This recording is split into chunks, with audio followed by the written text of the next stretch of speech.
Bonsoir à tous, voici les principales informations de cette journée.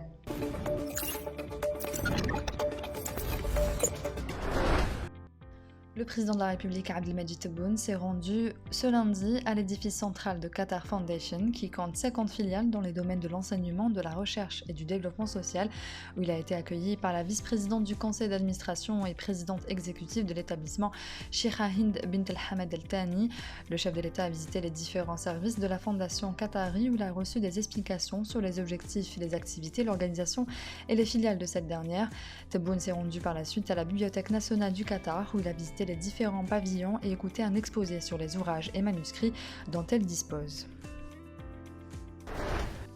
Les jeunes souhaitant bénéficier de l'allocation chômage peuvent s'inscrire par internet sur la plateforme numérique de l'Agence nationale pour l'emploi. C'est ce qu'a annoncé ce lundi le ministre du Travail, de l'Emploi et de la Sécurité sociale, Youssef Cherfa, qui a assuré que les allocations seront versées chaque 28 du mois à compter de mars prochain. Le ministre a indiqué qu'une fois inscrits, les postulants recevront à partir du 25 février et via la même plateforme des rendez-vous pour déposer leur dossier au niveau des agences de l'emploi.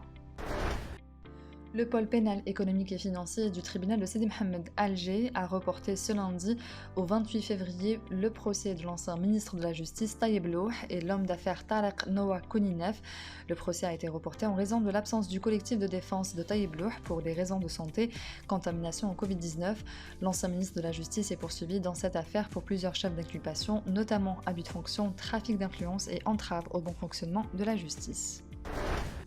La 5e édition du Salon international de l'électricité et des énergies renouvelables se tiendra du 23 au 26 février au Palais des Expositions d'Alger sous le thème Ensemble pour réussir la transition énergétique de l'Algérie, ont indiqué ce lundi les organisateurs de cette manifestation qui précise qu'une large gamme de produits et solutions sera exposée.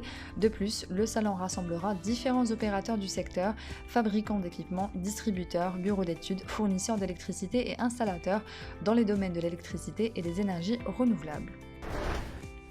La JS Kabylie a obtenu l'autorisation du retour des supporters dans les gradins du stade du 1er novembre de Tizi Ouzou. La direction du club kabyle annonce que la prochaine rencontre des jeunes et verts à domicile face à l'Olympique Médéa, comptant pour la 18e journée de la Ligue 1, sera ouverte au public dans la limite de 3000 places, dont 200 pour l'équipe visiteuse. Un retour des supporters attendu depuis des mois qui s'effectuera dans le respect du protocole sanitaire, avec port du masque et distanciation entre autres, en plus de la présentation du pass sanitaire ou du carnet de vaccination.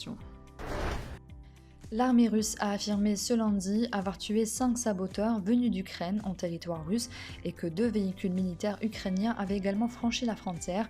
Lors de combats, 5 personnes appartenant à un groupe de saboteurs et de renseignements ayant violé la frontière de la Russie ont été éliminées, a indiqué l'armée, assurant que l'incident a eu lieu dans la région de Rostov.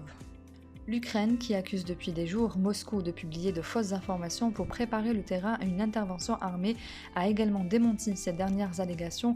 Pas un seul de nos militaires n'a franchi la frontière avec la Fédération de Russie et pas un seul d'entre eux n'a été tué aujourd'hui lundi, a déclaré à la presse un haut responsable du ministère de l'Intérieur.